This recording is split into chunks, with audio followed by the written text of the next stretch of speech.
मैं प्रोफेसर सविन सिंह अपने geography lecture series में आप सभी लोगों का स्वागत करता हूं। मेरे को इलाहाबाद आए 5 दिन हो गए हैं और मैं धीरे धीरे अपने फ्लैट में व्यवस्थित हो रहा हूं। अध्ययन का कार्य भी प्रारंभ हो रहा है।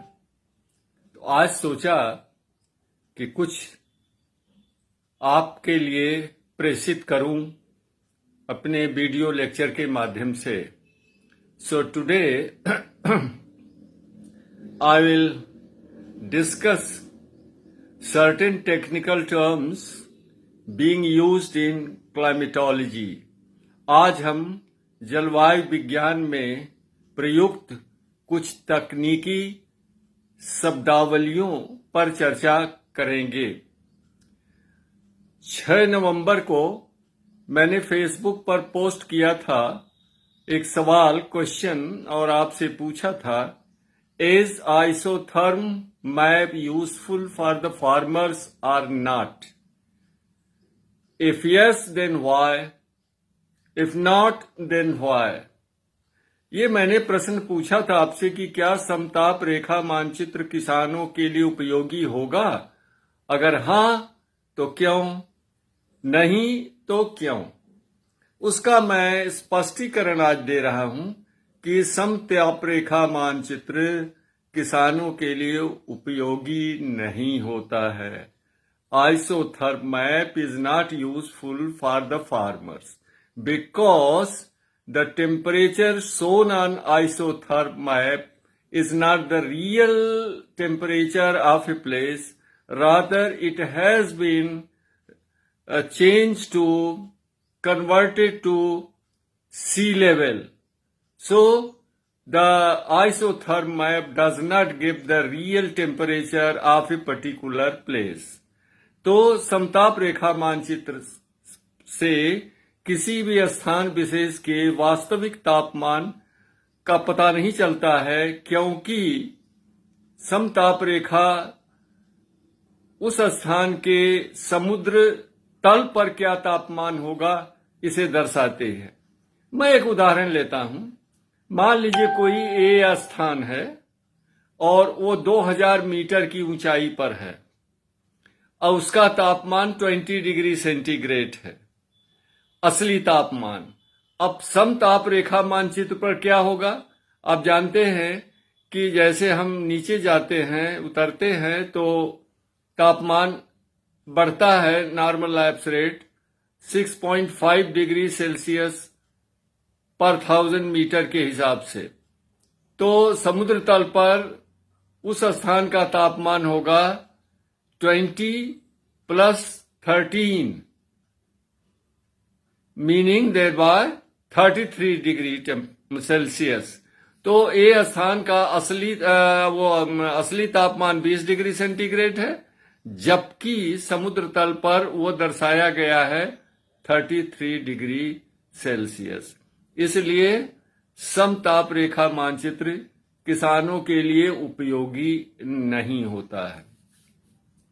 तो दूसरा एक टर्म प्रयुक्त होता है तापमान से संबंधित, थर्मल एनामली, तापीय विसंगति।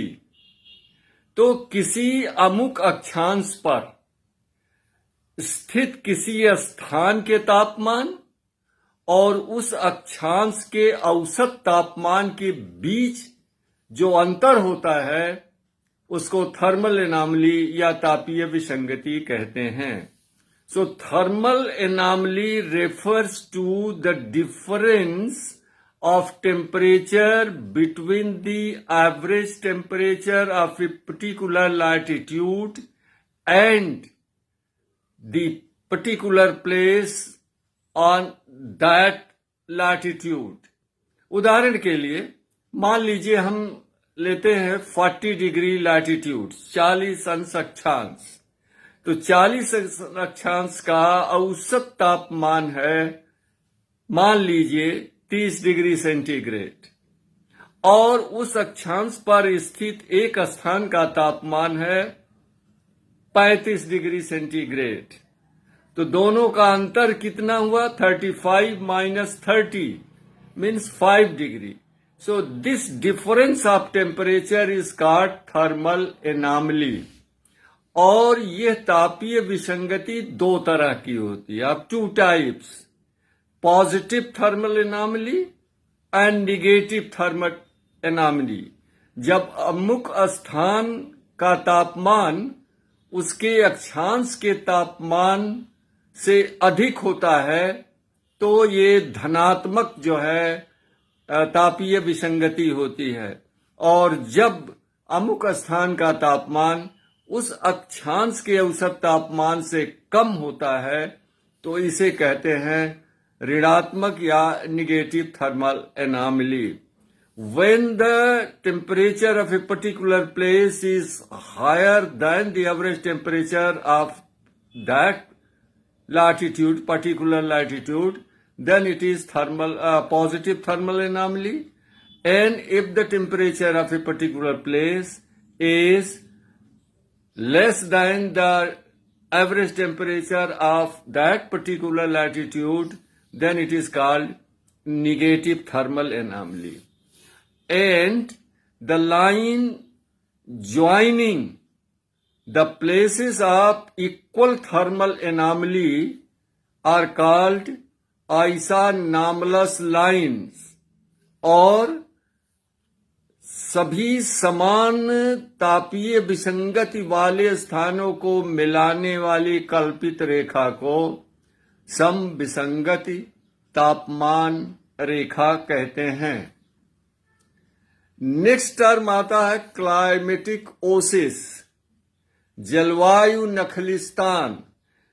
यानी यदि किसी क्षेत्र का तापमान की जलवायु या मौसम दशाएं प्रतिकूल होती हैं, काफी हार्श होती हैं, लेकिन उस क्षेत्र में कुछ ऐसे स्थान होते हैं जहां का मौसम सुखद होता है, उस स्थान को हम जलवायु नखलिस्तान कहते हैं.